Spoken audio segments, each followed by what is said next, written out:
Good morning, dear students. Welcome to this online lecture. I am Mr. Rahul Pawar. In today's lecture, we are going to study another accounting standard of our syllabus. Today, we are going to study Indus 1, which is related to the presentation of financial statements.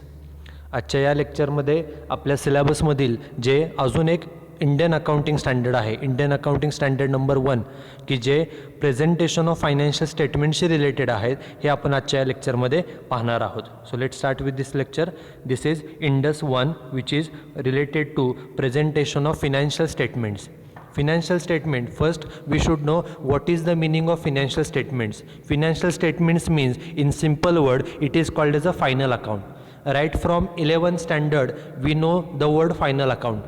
What is final account and what is included in the final account? In 11th standard we prepared trading account, profit and loss account and balance sheet. Correct? Trading account is prepared to know the amount of gross profit or gross loss. The profit and loss account is prepared to know the amount of net profit or net loss, and balance sheet is prepared to ascertain to know the financial position of the business. This is included in the final account. Preparation of final account includes preparation of trading account, preparation of profit and loss account, and preparation of balance sheet. But as per the Companies Act, as per the new regulations, in final account we prepare the profit and loss account and balance sheet. Final अकाउंटमध्ये आपण profit and loss account आणि balance sheet तयार करतो. P&L account, we know that P&L account is prepared to know the profitability position, and final balance sheet is prepared to know the financial position of the business. Because each and every businessman, we know that each and every business, whether it is small business, medium sized business or large sized business, whether it is sole proprietary, partnership, company or any form of business, each and every business is started to earn maximum amount of profit. So every businessman is curious to know how much profit they have earned during the year.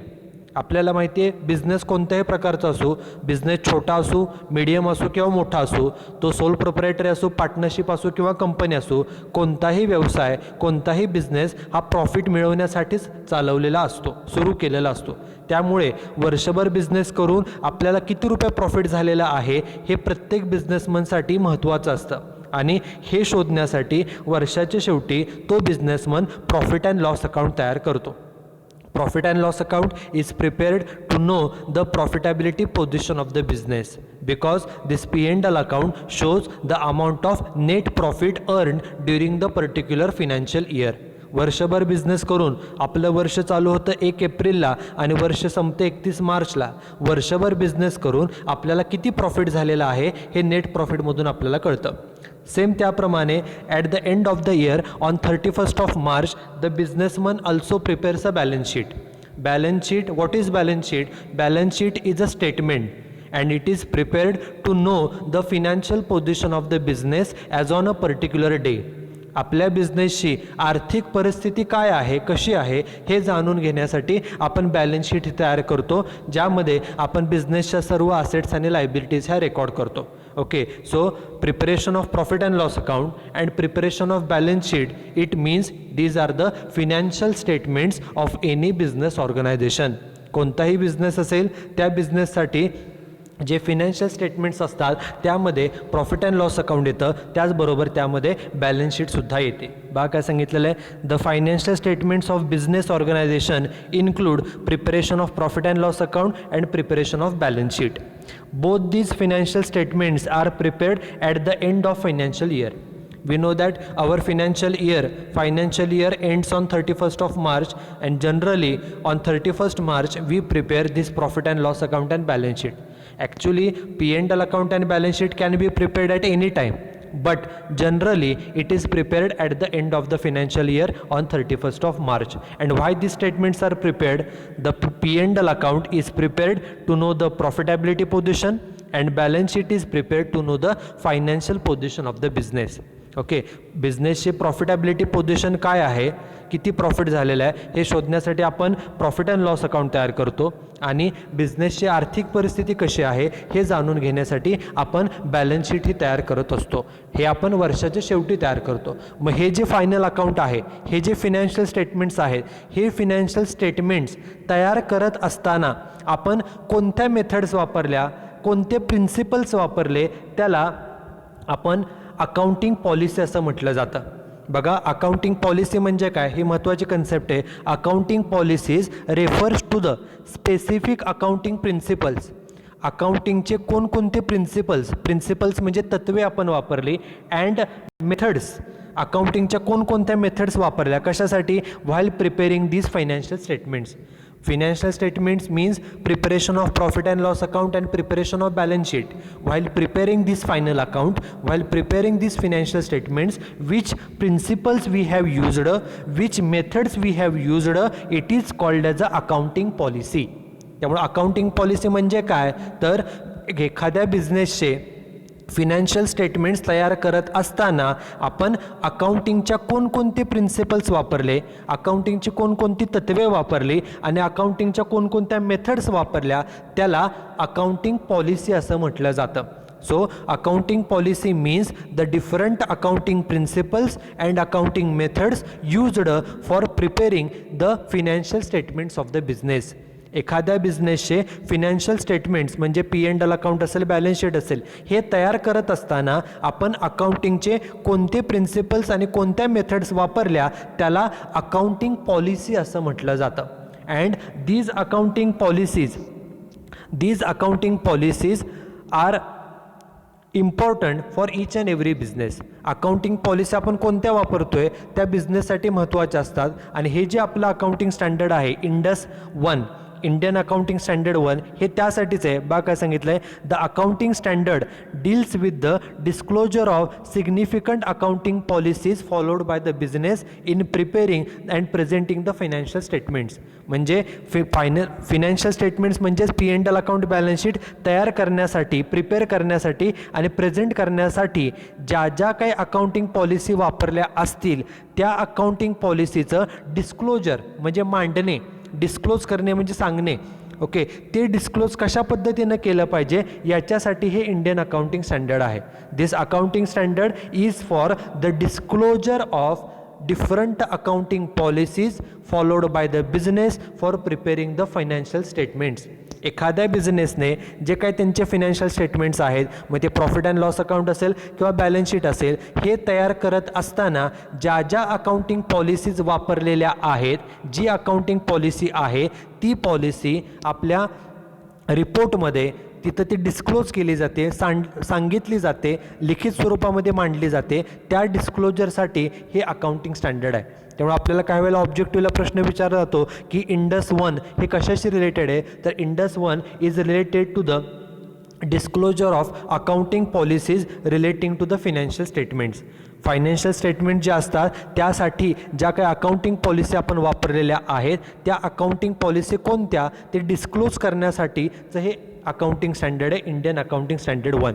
आता या ज्या policies असतात प्रत्येक businessman स्वतःच्या गरजेप्रमाणे, स्वतःच्या रिक्वायरमेंटप्रमाणे policy वापरत असतो. तेव्हा प्रत्येक बिझनेसच्या पॉलिसी वेगवेगळ्या राहणार आहे.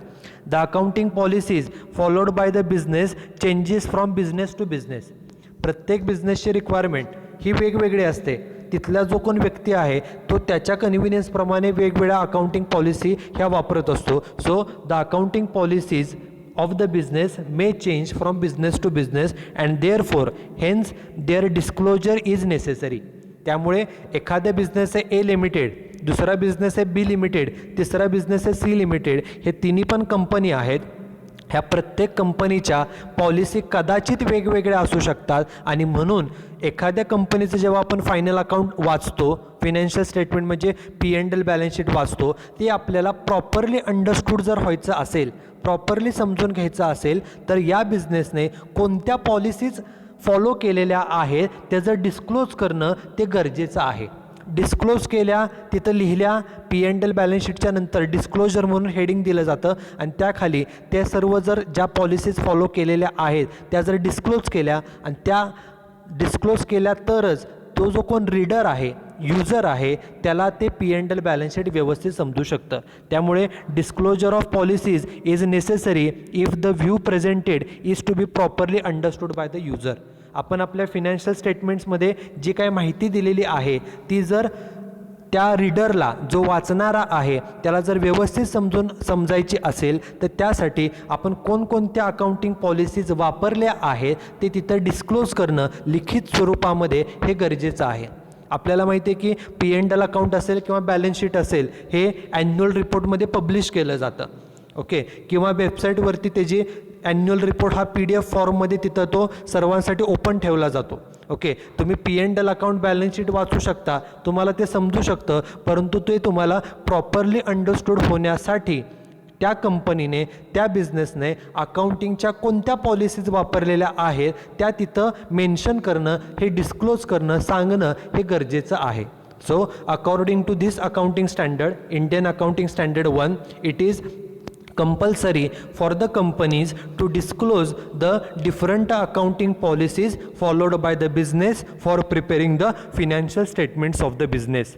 बिझनेसचे जे काही आपण फिनान्शियल स्टेटमेंट तयार केलेलं आहे, प्रॉफिट अँड लॉस अकाउंट असेल, बॅलन्स शीट असेल, हे तयार करण्यासाठी आपण ज्या अकाउंटिंग पॉलिसीज वापरल्या आहेत, कोणकोणत्या अकाउंटिंग पॉलिसी आपण वापरल्या, मग उदाहरणार्थ इन्व्हेंटरीचं व्हॅल्युएशनसाठी कोणती पॉलिसी वापरली, ॲसेटचं व्हॅल्युएशनसाठी कोणती पॉलिसी वापरली, डेप्रिसिएशनची पॉलिसी कोणती आहे, वगैरे वगैरे, त्या सर्व पॉलिसी आपण तिथं मेन्शन करणं it is required by this particular accounting standard. Now these are some of the areas where the different accounting policies can be followed. Accounting policy म्हणजेच काय तर अकाउंटिंगच्या वेगवेगळ्या मेथड्स किंवा प्रिन्सिपल्स. उदाहरणार्थ depreciation, we know that there are different methods of calculating the depreciation. For example fixed instalment method, WDV method, depletion method, sum of year digit method, production unit, number of methods are there and which method we have used that we have to disclose in the disclosure. Second part is valuation of inventory. आपल्याकडे जो काय stock आहे त्या स्टॉकचं valuation आपण कोणत्या नियमाप्रमाणे केले, at कॉस्टनं केले, cost or net realisable value whichever is less प्रमाणे केले, कोणती मेथड वापरली ते सुद्धा डिस्क्लोज करणं गरजेचं आहे. How we have calculated the गुडविलचं व्हॅल्युएशन आपण कशा पद्धतीने केलं आहे, इन्व्हेस्टमेंटचं व्हॅल्युएशन, फिक्स्ड असेटचं व्हॅल्युएशन, ह्याचं व्हॅल्युएशन करण्यासाठी अकाउंटिंगमध्ये वेगवेगळ्या मेथड्स अवेलेबल आहेत. त्यापैकी तुम्ही कोणती मेथड वापरली, स्टॉकचं व्हॅल्युएशन करण्यासाठी कोणती मेथड वापरली, डेप्रिसिएशनसाठी कोणती मेथड वापरली, फिक्स्ड असेटचं व्हॅल्युएशनसाठी, गुडविलच्या व्हॅल्युएशनसाठी कोणती मेथड वापरली, ती मेथड, ती पॉलिसी, ते प्रिन्सिपल्स तुम्ही तिथं डिस्क्लोज करणं, मांडणं हे गरजेचं आहे. According to this accounting standard, it is necessary, it is compulsory for the business to disclose the accounting policies so that the reader can understand the financial statements correctly. एखादा P&L account balance sheet जेव्हा वाचतो ते त्याला व्यवस्थित समजून घेण्यासाठी, त्याचा अर्थ कळण्यासाठी त्या बिझनेसने कोणत्या अकाउंटिंग पॉलिसी वापरलेल्या आहेत ते तिथं डिस्क्लोज करणं, सांगणं, मांडणं हे गरजेचं आहे. ओके, आणि कोणताही बिझनेस असो, त्या बिझनेस जेव्हा अकाउंटिंग पॉलिसी एखादी सिलेक्ट करतो, ती सिलेक्ट करतानाचा उद्देश काय असला पाहिजे, बा काय सांगितलं आहे, the primary consideration means main consideration in selecting accounting policy is that financial statements prepared and presented should represent true and fair view of the state of affairs of the business. म्हणजेच काय, आपण financial statements म्हणजे P&L account असो किंवा balance sheet असो, हे तयार करताना ज्या अकाउंटिंग पॉलिसी आपण वापरत आहोत, प्रत्येक बिझनेसमध्ये अकाउंटिंग पॉलिसी वेगवेगळी असू शकते. कोणत्याही बिझनेसने अकाउंटिंग पॉलिसी सिलेक्ट करताना काय विचार केला पाहिजे, while selecting the accounting policy it should be confirmed that this policy will result in presentation of true and fair view of the picture of the business. आपल्या बिझनेसचं जी खरी पोझिशन आहे, खरं picture आहे, मग ते प्रॉफिटेबिलिटी पोझिशनचं पिक्चर असो किंवा financial पोझिशनचं picture असो, हे जास्त चांगल्या पद्धतीनं मांडलं जाईल अशा दृष्टीनं आपण बिझनेससाठीची अकाउंटिंग पॉलिसी जी आहे ती सिलेक्ट केली पाहिजे. Okay, while selecting the accounting policy we should see that it will result in displaying true and fair view of the state of affairs of the business. आपल्या बिझनेसची जी परिस्थिती आहे ती जास्त चांगल्या पद्धतीनं कशी दिसेल अशा दृष्टीनं अकाउंटिंग पॉलिसी ही निवडली पाहिजे. पुढे काय सांगितलं बघा, the disclosure should form the main part of the financial statements. म्हणजे P&L अकाउंट बॅलन्स शीट झाल्यानंतर हे जे काही डिस्क्लोजर आहे, आपण कोणकोणत्या पॉलिसीज वापरलेल्या आहे ते आपण एकाखाली एक तिथं डिस्क्लोज करणार, लिहून ठेवणार आहे. ओके, फिनान्शियल स्टेटमेंटच्या नंतर तो जे काही डिस्क्लोजर आहे, तो जे काही एक पेज असेल फॉर एक्झाम्पल, ते सुद्धा आपल्या फिनान्शियल स्टेटमेंटचा एक महत्त्वाचा भाग असणं गरजेचं आहे. आणि ते सुद्धा तिथं एकाच हेडिंगखाली सर्व डिस्क्लोजर हे तिथं मेन्शन करणं हे गरजेचं आहे. And all significant policies followed by the business should be disclosed preferably at one place as a part of financial statements. Financial स्टेटमेंट्समध्येच डिस्क्लोजर असं हेडिंग देऊन, जसं आपण P&L अकाउंट हेडिंग देतो, खाली P&L अकाउंट असतं, बॅलन्स शीट असं heading देतो, खाली बॅलन्स शीट लिहितो, तसं डिस्क्लोजर असं हेडिंग दिलं पाहिजे. आणि त्याखाली आपल्या जे काही अकाउंटिंग पॉलिसीज आपण वापरलेल्या आहे ते एकाखाली एक मेन्शन करणं गरजेचं आहे. आणि जर आपण एखाद्या वर्षानंतर सपोज एखादी पॉलिसीमध्ये चेंज केला, एखादी पॉलिसी बदलली, तर ती पॉलिसी का बदलली, त्याचं रिझन काय, आणि ती पॉलिसी बदलल्यामुळे त्याचा काय इफेक्ट होणार आहे बिझनेसवरती, तो सुद्धा आपल्याला मेन्शन करणं गरजेचं आहे. बघा, any change in the accounting policy, एखादी पॉलिसी जर आपण बदलली which has material effect in the current period or future period, accounting policy बदलल्यामुळे त्याचा परिणाम चालू वर्षी किंवा फ्युचरमध्ये जर काय होणार असेल, it should be disclosed together with amount. ती पॉलिसी का बदलली, त्याचं रिझन, आणि ती पॉलिसी बदलल्यामुळे त्याचा काय इम्पॅक्ट होणार आहे, तो इम्पॅक्ट आणि किती अमाऊंटवर त्याचा फरक पडू शकतो. त्यामुळे आपल्या बिझनेसवरती इम्पॅक्ट तर होणारच आहे, तो पॉझिटिव्ह असेल किंवा निगेटिव्ह असेल. तो इम्पॅक्ट काय होऊ शकतो आणि किती रुपयाचा होऊ शकतो हे सुद्धा तिथं आपल्याला डिस्क्लोज करावं लागतं. उदाहरणार्थ, एखादी डेप्रिसिएशनची मेथड चेंज केली, तर मेथड ऑफ डेप्रिसिएशन कशासाठी बदलली, त्याचं रिझन काय ते तिथं मेन्शन करणं गरजेचं आहे. सेकंडली, ही मेथड बदलल्यामुळे आपल्या असेटचं जे व्हॅल्युएशन आहे ते थोडंफार बदलणार आहे, किती अमाऊंटचा फरक पडणार आहे ते अमाऊंट सुद्धा तिथे मेन्शन करणं ही गरजेचे आहे. So if any business makes any changes in the accounting policy, then such change needs to be disclosed in the disclosure, and the reason should be disclosed plus amount should also be disclosed in the disclosure. ती policy बदलण्याचं कारण काय, ती policy बदलल्यामुळे किती रुपयाचा फरक पडणार आहे, किती अमाऊंटचा फरक पडणार आहे हे सुद्धा मेन्शन करणं हे गरजेचं आहे. Now the last part of this lecture is, while preparing the financial statements, we know that financial statements include preparation of profit and loss account and preparation of balance sheet, correct? And while preparing these financial statements, we have to make certain assumptions. आपण हे जेव्हा financial statements तयार करतो, ते तयार करत असताना आपण काही अझम्पशन्स ऑलरेडी केलेले असतात, त्या अझम्पशन्सच्या आधारेच आपण हे फिनान्शियल स्टेटमेंट्स हे तयार करत असतो. So what are these assumptions? Following are the generally accepted fundamental accounting assumption. Fundamental means main. These are the main accounting assumptions that we make while preparing the financial statements of any business. Business कोणताही असो, company असो, partnership असो किंवा soul proprietor असो, newly started business असो किंवा जुना एखादा बिझनेस असो, मीडियम साईज बिझनेस असो, लार्ज साईज बिझनेस असो, while preparing the financial statements of any business, we make these fundamental accounting assumptions. हे अझम्पशन्स आपण करतो आणि मगच आपले ते फिनान्शियल स्टेटमेंट्स हे तयार केले जातात. So what are these assumptions? First assumption is our business is a going concern. आपला बिझनेस हा गोईंग कन्सर्न आहे. गोईंग कन्सर्न म्हणजे काय? Our business will be going on for a number of years. आपला बिझनेस सतत चालू राहणार आहे, तो बंद वगैरे होणार नाही असं आपण अझम्पशन करतो. हे आपण अझम्पशन करतो. आपण कशाचीच गॅरंटी देऊ शकत नाही. कदाचित आपला बिझनेस 2 वर्षानं बंद पण पडेल, पुढच्या वर्षी बंद पडेल, 5 वर्षानं बंद पडेल किंवा 100 वर्षसुद्धा चालेल. परंतु अकाउंटिंग करताना, while doing the accounting, while preparing the financial statements, we make the assumption that our business will be going on. Our business means concern. बिझनेसलाच कन्सर्न असं म्हटलं जातं. Our business concern will be going on for a number of years. आपला business पुढचे कित्येक वर्ष चालू राहणार आहे, आपला बिझनेस बंद वगैरे होणार नाही, या अझम्पशनला गोईंग कन्सर्न अझम्पशन असं म्हटलं जातं. बघा, it is assumed that business has a long life.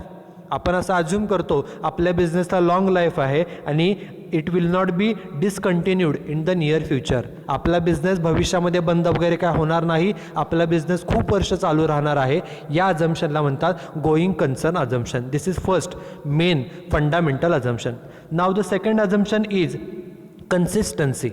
Okay, consistency is the second assumption. What is consistency?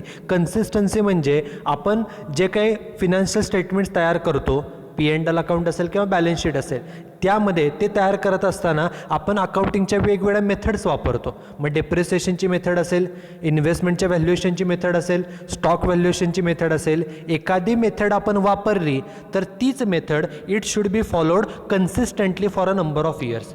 एखादी अकाउंटिंग मेथड आहे, अकाउंटिंगची पॉलिसी आहे, ती पॉलिसी आपण कन्सिस्टंटली तीच वापरतो असं आपण अझम्पशन करतो, त्याला म्हणतात कन्सिस्टन्सी अझम्पशन. बघा काय सांगितलं आहे, it is assumed that accounting policies are consistently followed from one year to another.